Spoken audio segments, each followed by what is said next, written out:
Pessoal, o vídeo de hoje está focado na disciplina de Geometria Analítica e Álgebra Linear CM303 aqui da UFPR. Tá? Nele a gente vai ver um pouquinho de matrizes como operadores, R2 e autovalores e autovetores. Tem bastante código Julia por trás, mas por causa da disciplina eu não entro nos detalhes. Se você quiser ver o código com calma, deixa uma mensagem nos comentários que eu separo ele para vocês, ok? Bom vídeo. Pessoal, no vídeo de hoje a gente vai ver um pouco sobre matrizes como transformações e autovalores e autovetores, ok? Vamos direto ao assunto, porque, enfim, eu quero focar na interpretação visual e eu tô com uma tela preta, então não é o que eu quero fazer, tá? Só quero lembrar que a gente está trabalhando, a gente vai olhar só no caso 2D, então a gente está trabalhando com transformações, que são coisas que vão do R2 no R2, ok? Então, é coisas que você aplica em dois valores e o resultado dá em dois valores também. Por exemplo, alguma coisa assim.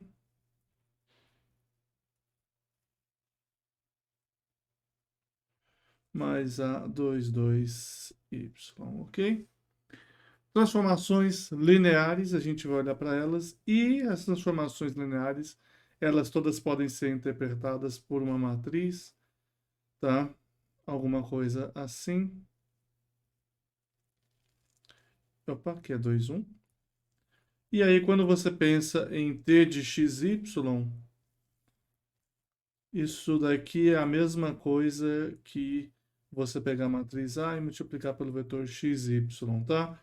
Note que se você fizer x vezes y aqui, vezes essa matriz, vai dar justamente essa conta que a gente vê aqui em cima, tá?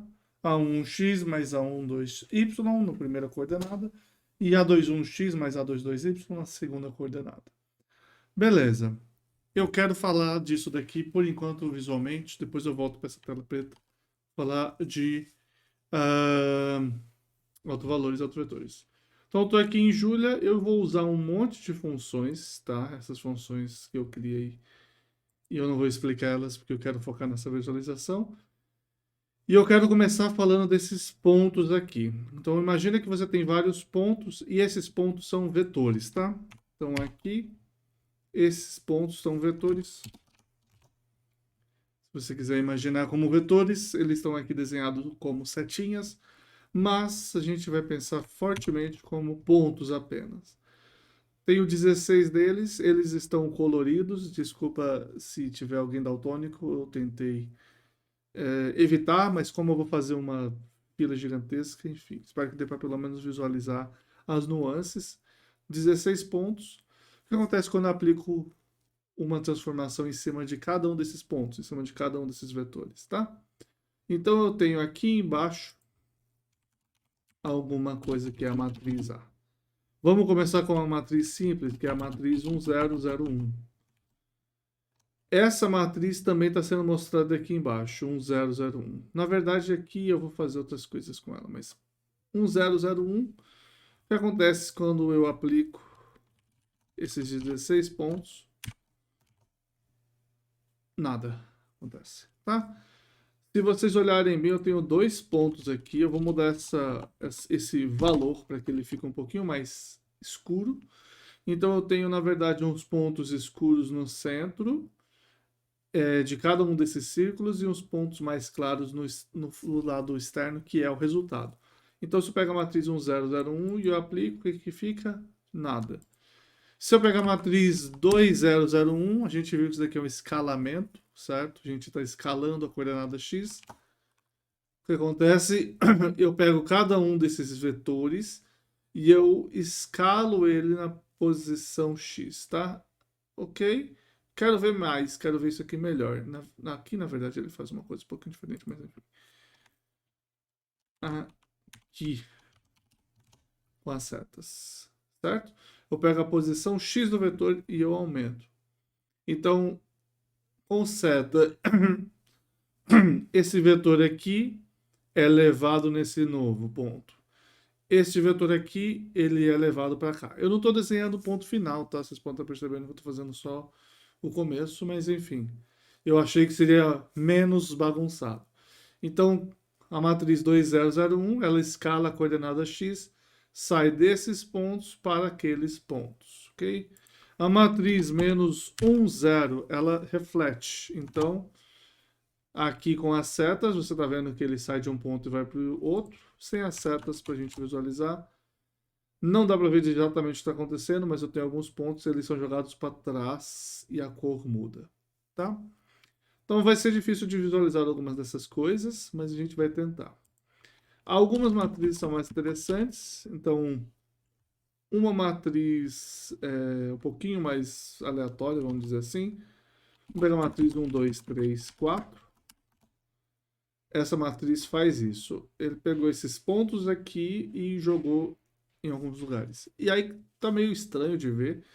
Então eu posso aumentar essa quantidade de 16 pontos para 64.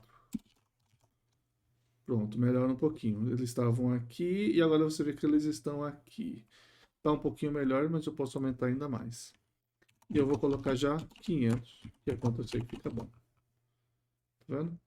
Então aqui fica tipo uma faixa. A matriz 1, 2, 3, 4 pega este círculo aqui, esses 500 pontos, e leva em outros 500 pontos. Note, o roxo está aqui, ele vem para cá.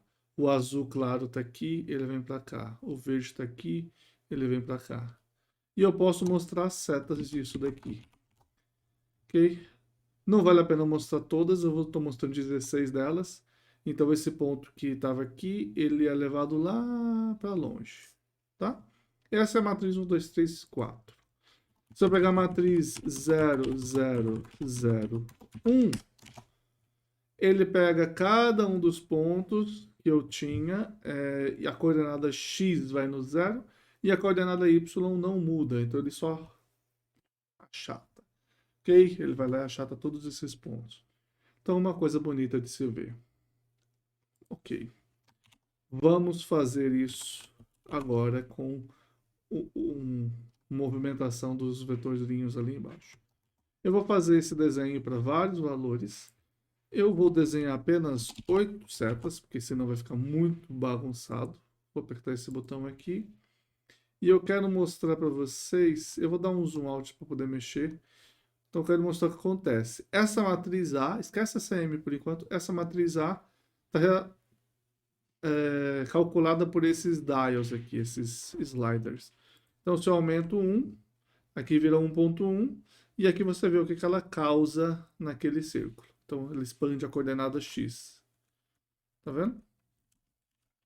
Menor que 1, ele contrai na coordenada x. Igual a 0, ele achata, então ele projeta no eixo y. Negativo, ele contrai e reflete. Igual a menos 1, ele só reflete. Menor que menos 1, ele reflete e expande. Ok? Bonito, né? A mesma coisa é verdade na coordenada y. Eu posso fazer, neste caso aqui, como se fossem duas coisas separadas. Eu faço para a coordenada x uma coisa, para a coordenada y a outra.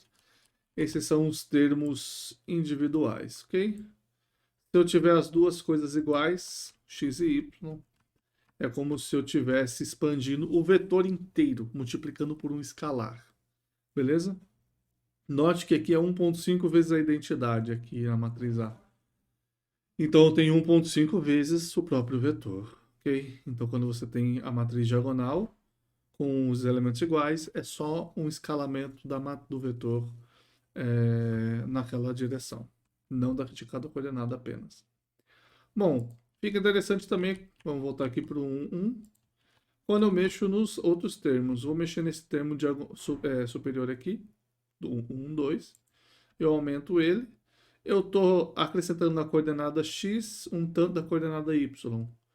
Então ele essencialmente está esticando minha circunferência. Você está vendo que ele está pegando cada ponto que eu tinha e jogando os que estão acima do y e jogando eles para a direita e os que estão abaixo jogando eles para a esquerda. Então aqui dá para a gente fazer com mais vetores, talvez, para vocês verem aquele efeito de cisalhamento que foi discutido em algumas situações. Então aqui com 32 vetores. Então você vê que cada vetor ele é esticado, jogado para cá. Ok? Então aqui eu fiz círculos, tá? Se você fizesse com quadrados, talvez seria mais fácil de visualizar. Talvez eu possa fazer com 4 apenas. Não ficou bom. 8. Mas tá bom, mais ou menos. Ok? Mas a ideia é a mesma. Ele é jogado para o canto. Então, voltando aqui para 500. Isso que acontece se você mexer só nessa coordenada. Deixa eu tirar aqui.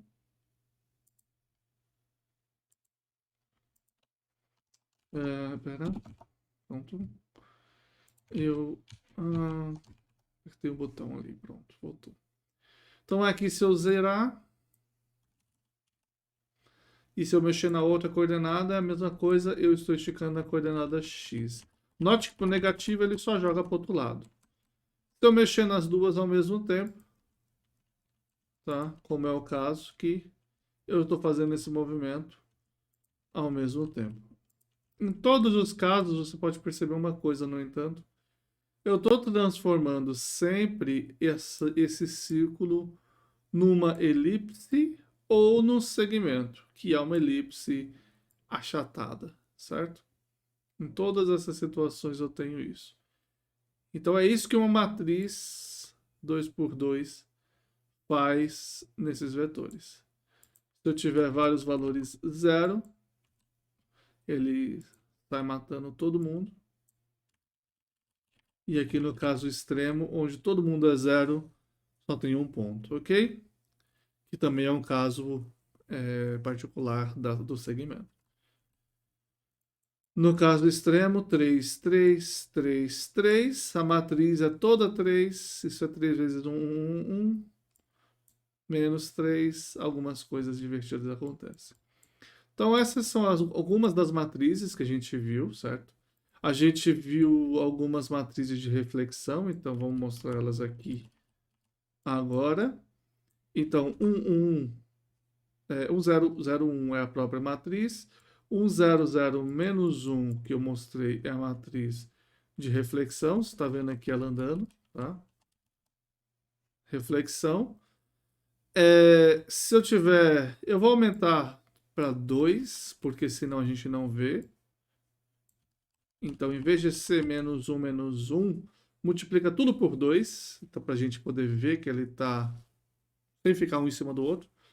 Então, ignora por enquanto o 2, tá? Depois você divide por 2 para voltar ao original. Mas, essencialmente, eu estou refletindo ele em relação ao eixo Y. Se fosse menos 2, 0, 2, eu estou refletindo em relação ao ponto, à origem. Se fosse aqui menos 2, 0, 0, 2 em relação ao eixo X e assim por diante. Posso fazer outro caso onde eu troco aqui, faço 0, 1, menos 1, 0, onde ele muda essas pessoas de posição. De novo, eu vou multiplicar por 2 porque a gente não consegue ver com calma, com detalhes. Então, essencialmente, eu estou mudando de posição x e o y de um vetor. Tá? Isso corresponde a você fazer uma rotação. E aí, falando em rotações, eu vou mudar aqui brevemente. Em vez de mexer nesses 4 dials, eu vou mexer nesse daqui e vou olhar para essa matriz M. Só que aí, para fazer isso, eu tenho que vir aqui e mudar para outra matriz que eu estou usando. Essa matriz é a matriz de rotação agora. Eu multipliquei por 2 para a gente poder visualizar, então é 2 vezes essa matriz aqui, na verdade. E aí você vê, conforme eu giro, ele vai aumentando o quanto eu rodo em sentido anti-horário. Tá vendo? Essa é isso que faz a matriz de rotação. Aqui π, e aí ele começa a ir para o outro lado. E realmente não tem segredo, é exatamente o que você esperava ver. Ok? Então, no fim das contas, não tem tanta graça assim. Ok? Agora a gente vai falar dos autovalores, autovetores.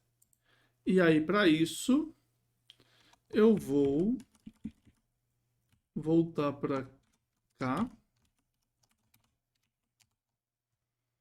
para este caso original. Quero voltar aqui para o 0, 1, 0, 1. Ok? E eu quero falar de autovalores e autovetores. Então, o que são autovalores e autovetores? Toda matriz tem... Deixa eu mostrar aqui primeiro. Vamos focar na quantidade de setas. Agora não importa muito os pontos. Vamos olhar para a matriz 2, 1, 1, 2. Tá? Pode até ser essa própria matriz aqui. Mas a 2, 1, 1, 2, 1, 3, 1, 1, 2. Que dá uns valores muito grandes. Então, vou diminuir só um pouquinho. Pronto. Essa matriz aqui. E eu vou olhar para setas e não tanto para esses eixos, tá? Eu vou fazer um monte de setas aqui. Vou fazer 32, talvez. Vou fazer até 64. Por que múltiplos de 2? Porque eu tenho toque. É uma dessas coisas. Eu quero que vocês percebam o que acontece com esses vetores, tá? Eu consigo até mexer um pouquinho mais. Talvez deixar assim.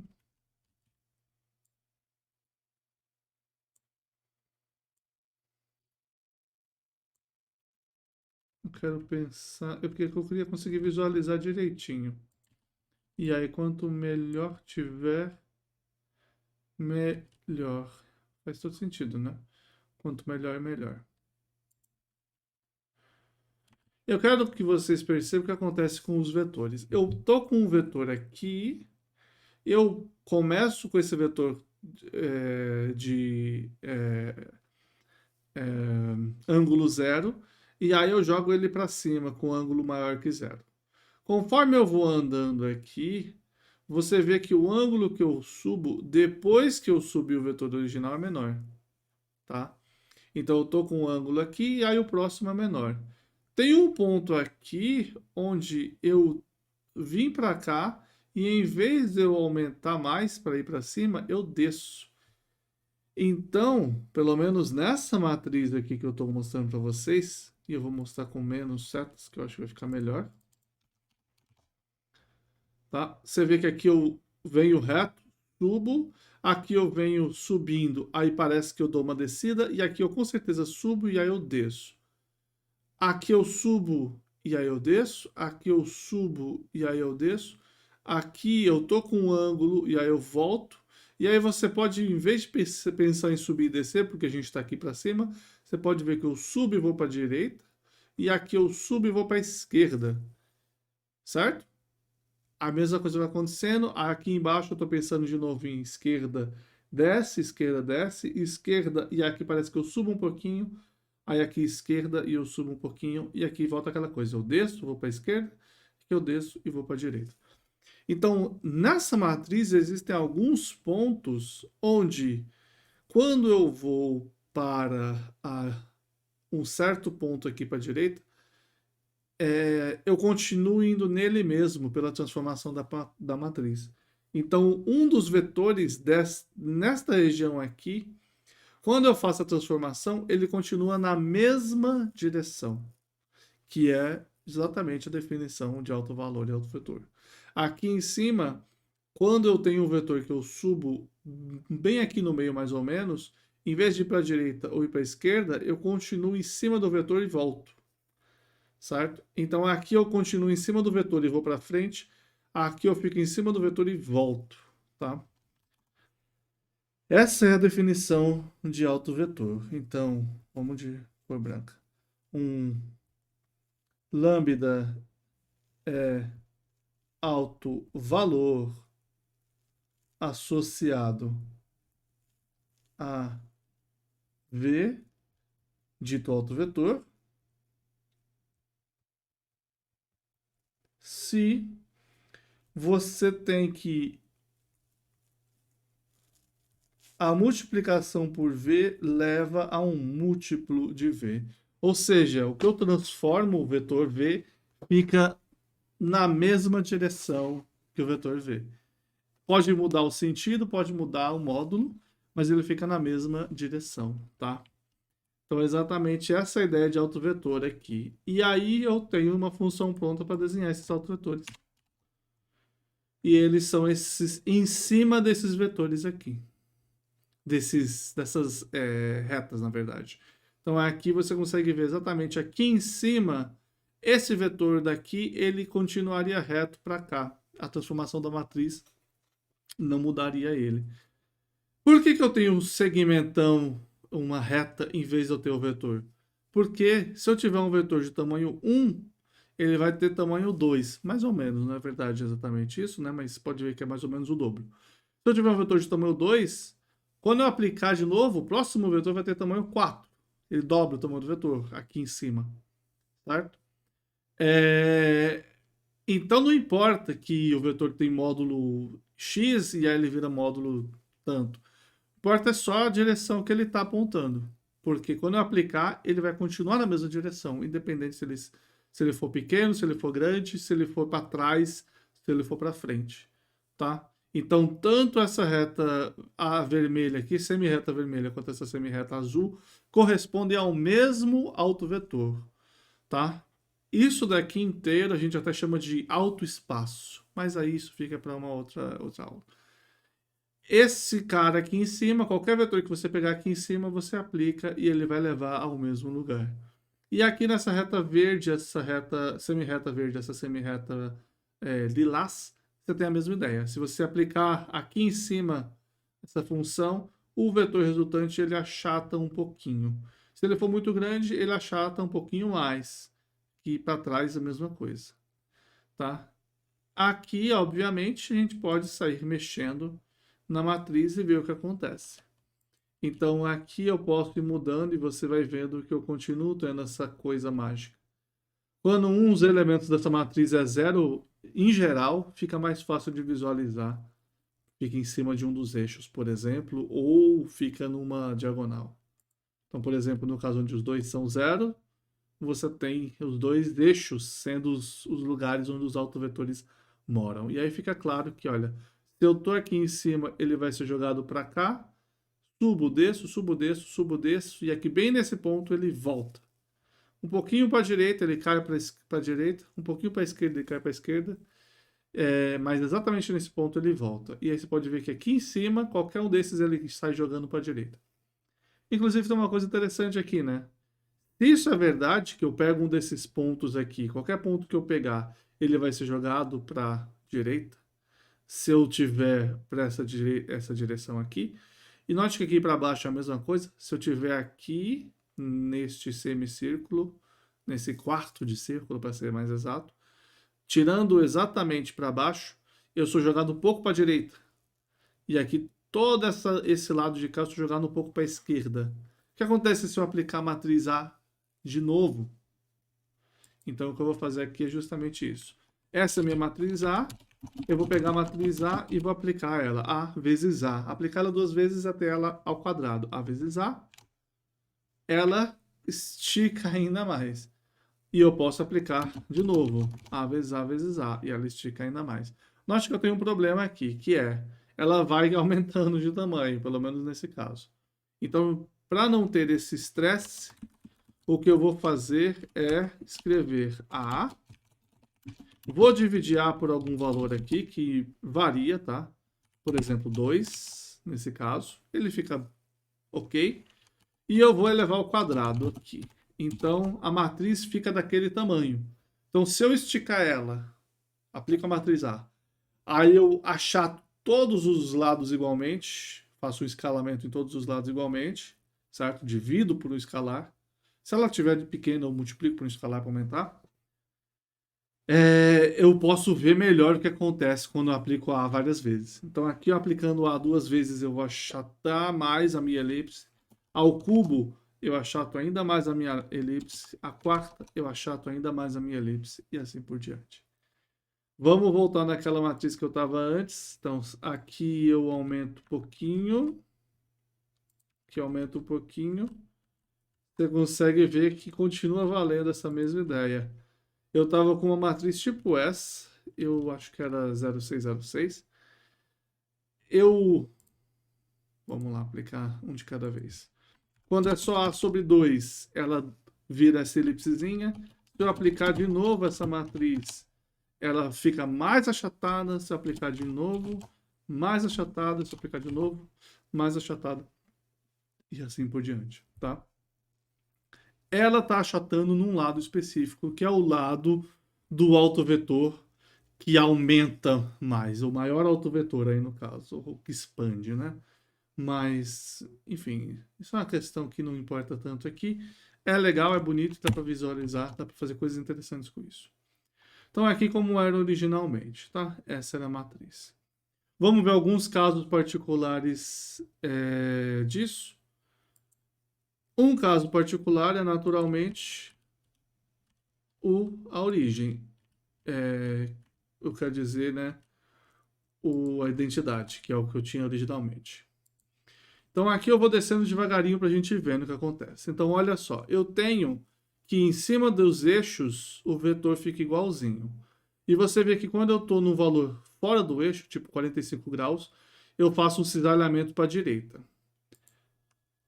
Quando eu vou diminuindo, você vê que eu faço menos e menos cisalhamento, certo?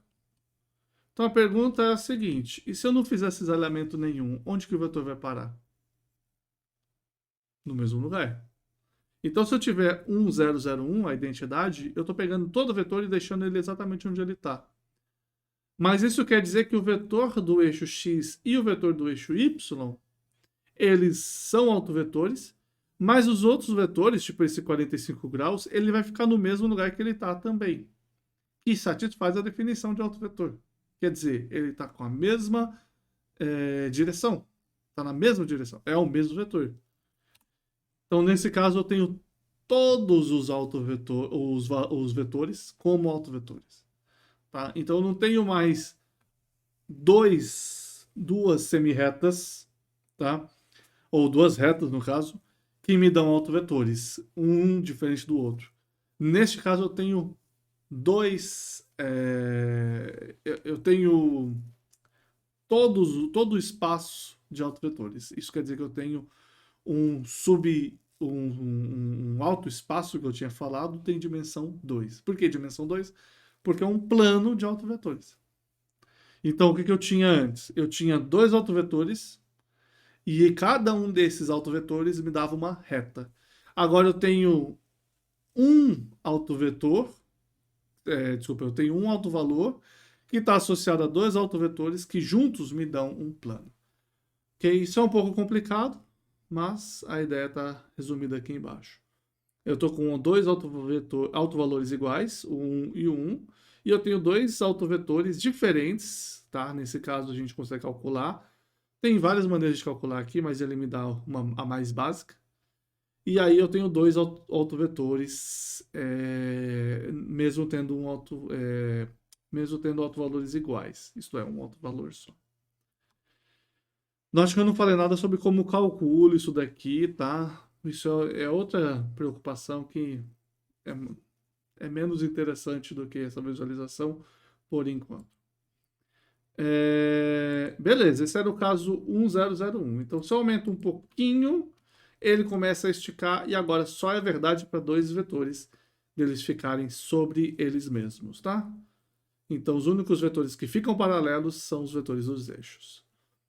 Então, por outro lado, se eu estiver fazendo a reflexão no eixo Y, então aqui, reflexão no eixo Y.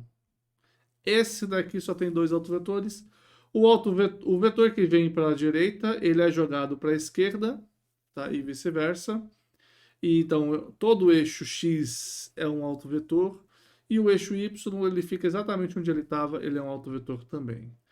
Se eu tiver com menos 1, no entanto, todo o espaço agora é um espaço de autovetor. Por quê?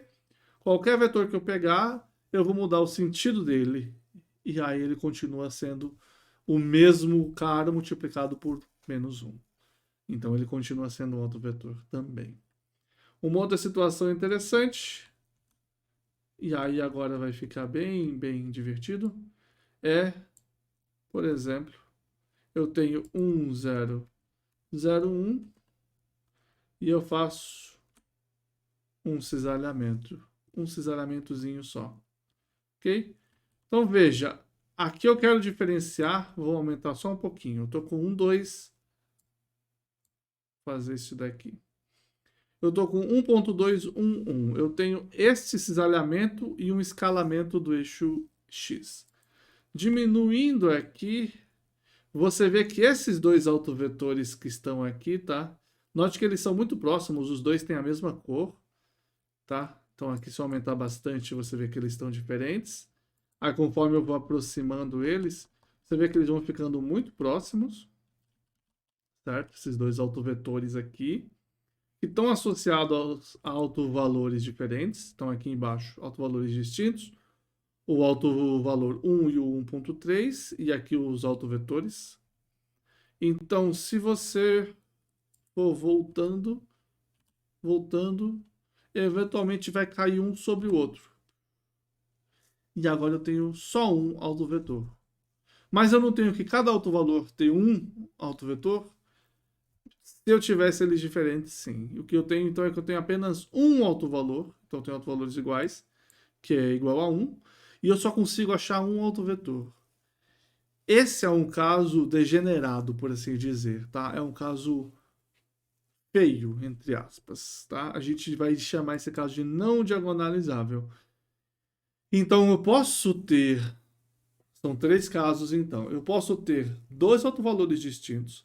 E aí, cada autovalor tem o seu autovetor.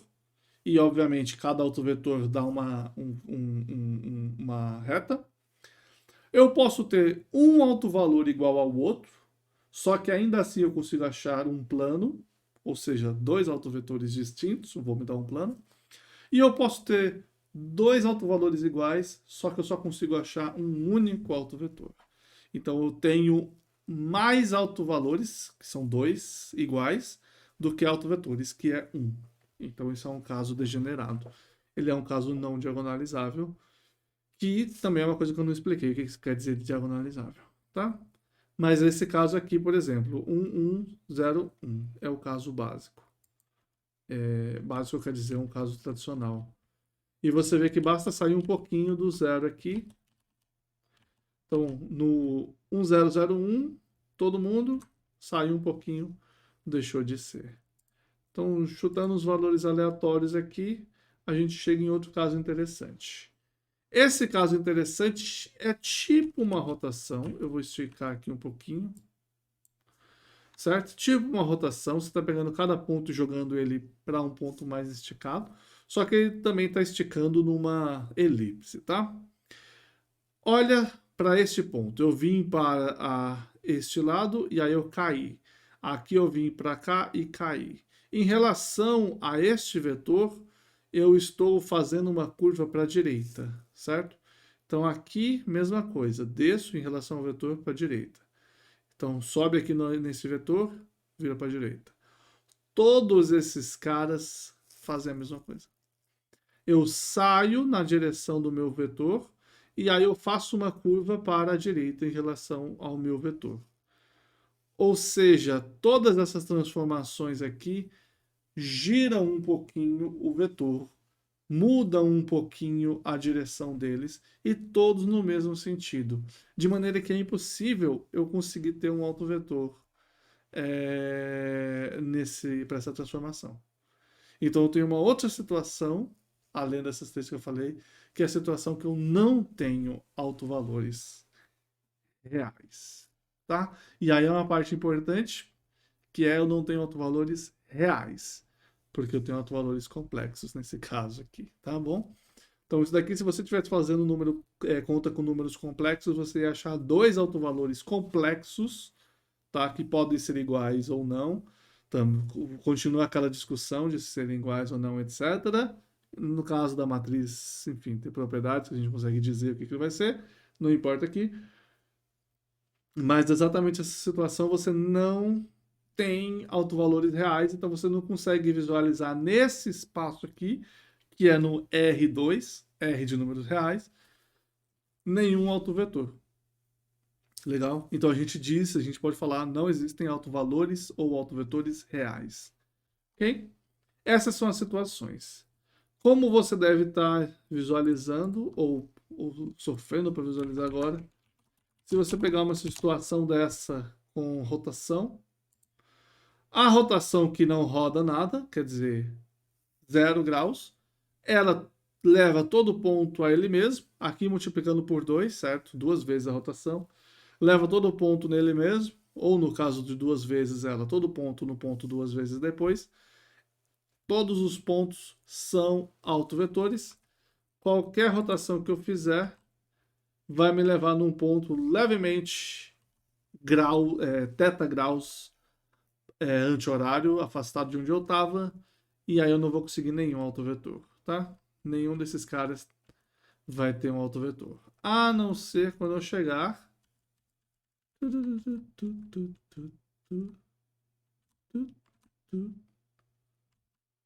aqui, só que ele não tá achando. É porque ele tá com um valor aproximado, então meio chatinho dele achar. Tá? Aqui deveria ser menos 1, 0, 0, menos 1, só que ele faz uma aproximação que ele não está me dizendo. É que todo vetor aqui vai ser jogado para trás.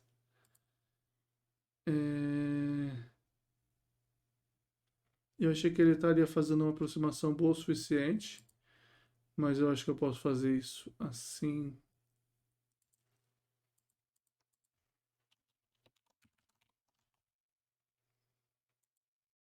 Então, menos 1, 0,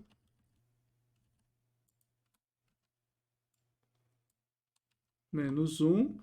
É aquele caso que a gente estava, certo? Multiplicando por 2.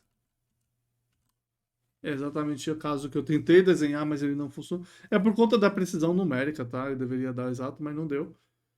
Esse é o caso que eu tenho quando eu faço uma rotação de 180 graus, que é a mesma coisa que fazer uma reflexão em torno da origem, ok? Então são os únicos casos da rotação que tem autovetores reais. Legal? Bom, é isso. Esses são os vetores que a gente tem. No caso da rotação, eu vou voltar aqui para a rotação onde eu estava. Vou multiplicar por 1.1 essa rotação, só para a gente ver o que está acontecendo. Aqui. Então, se eu tiver com esta rotação aqui, que é nenhuma, não tem graça nenhuma. Mas se eu pegar qualquer outra rotação, eu tenho minha matriz A. Se eu fizer A igual a ao quadrado, ele roda mais. Está 1.1, então ele está se afastando um pouquinho. A ao cubo, ele roda mais. A quarta, ele roda mais. A quinta, ele roda mais. A sexta, ele roda mais. E assim por diante. Ele nunca vai chegar, a não ser que ele caia exatamente no ponto onde ele dá uma volta inteira ou meia volta. Ele nunca vai chegar numa situação dele achatar essa elipse aí. No caso, ele nunca vai achatar porque ela é uma circunferência exata, tá? Mas aí já é outra coisa. Ok? Essa é a ideia desses autovalores, autovetores, tá? Quando a gente está falando antes de autovalores diagonalizáveis, que eu não quero definir aqui, tem muito material já definindo isso.